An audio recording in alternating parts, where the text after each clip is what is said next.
Hi everyone, welcome to Krishna's world. ఈరోజు recipe వచ్చేసి మామిడికాయ పులిహోర. ఈ సీజన్లో ఎక్కువగా దొరికే పచ్చి మామిడికాయతో చాలా టేస్టీగా పులిహోరను ఎలా చేసుకోవాలో చూసేద్దాం. ముందుగా ఒక కుక్కర్ గిన్నెను తీసుకుని దానిలోనికి 2 కప్పుల బియ్యాన్ని యాడ్ చేసుకోవాలి. వాటిని 2 సార్లు శుభ్రంగా కడుక్కొని దానిలోనికి 1 కప్పు రైస్కి 2 కప్పుల వాటర్ చొప్పున 4 కప్పుల వాటర్ పోసుకోవాలి.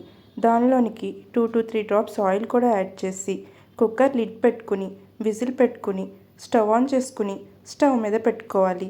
3 to 4 విజిల్స్ వచ్చేంత వరకు ఉడికించుకోవాలి. తరువాత పుల్లగా ఉండే ఒక పచ్చి మామిడికాయని తీసుకుని దాని పైన పీల్ తీసేసుకుని తురుముకుని పక్కన పెట్టుకోవాలి.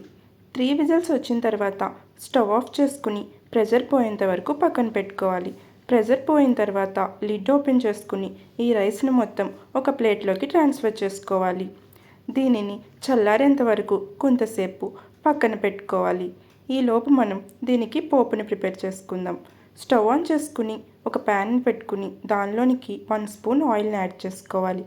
ఆయిల్ బాగా వేడైన తర్వాత కొన్ని పల్లీలను వేసుకుని ఫ్రై చేసుకోవాలి. పల్లీలు లైట్గా ఫ్రై అయిన తర్వాత 1 స్పూన్ శనగపప్పు, 1 స్పూన్ మినప్పప్పు, 1/2 స్పూన్ జీలకర్ర, 1/2 స్పూన్ ఆవాల్ని యాడ్ చేసుకుని ఆవాలు చిటపటలాడేంత వరకు ఫ్రై చేసుకోవాలి.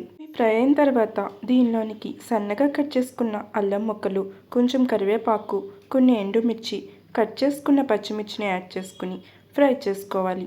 ఇవి కూడా బాగా ఫ్రై అయిన తర్వాత దీనిలోనికి 1 కప్పు మామిడి తురుమును యాడ్ చేసుకోవాలి.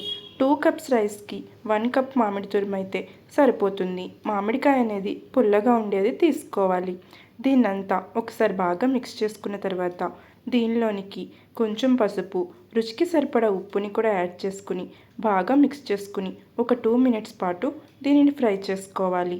ఈ మామిడి తురుమును ఇలా ఫ్రై చేసుకుని కాకుండా డైరెక్ట్గా మామిడి తురుమును వేడి రైస్లోకి యాడ్ చేసుకుని కూడా ఈ పులిహోరని ప్రిపేర్ చేసుకోవచ్చు. ఇలా ఫ్రై అయిన తర్వాత స్టవ్ ఆఫ్ చేసుకుని ముందుగా చల్లారి పెట్టుకున్న రైస్లోనికి ఈ పేస్ట్ని యాడ్ చేసుకోవాలి. దీనినంతా బాగా మిక్స్ చేసుకోవాలి. మామిడి తురుము అనేది రైస్కి బాగా పట్టేటట్టు బాగా మిక్స్ చేసుకోవాలి. బాగా మిక్స్ చేసుకున్న తర్వాత దీనిలోనికి కొంచెం పచ్చి మామిడి తురుముని, కొంచెం కొత్తిమీరని కూడా యాడ్ చేసుకుని బాగా మిక్స్ చేసుకుని సర్వింగ్ ప్లేట్లోకి తీసుకుని సర్వ్ చేసుకుంటే ఎంతో టేస్టీగా ఉండే మామిడికాయ పులిహోర రెడీ. మీరు కూడా ఈ రెసిపీని ఒక్కసారి ట్రై చేసి ఎలా ఉందో కామెంట్ చేయండి. మరిన్ని రెసిపీస్ కోసం కృష్ణాస్ వరల్డ్ని ఫాలో అవ్వండి. Thank you for watching.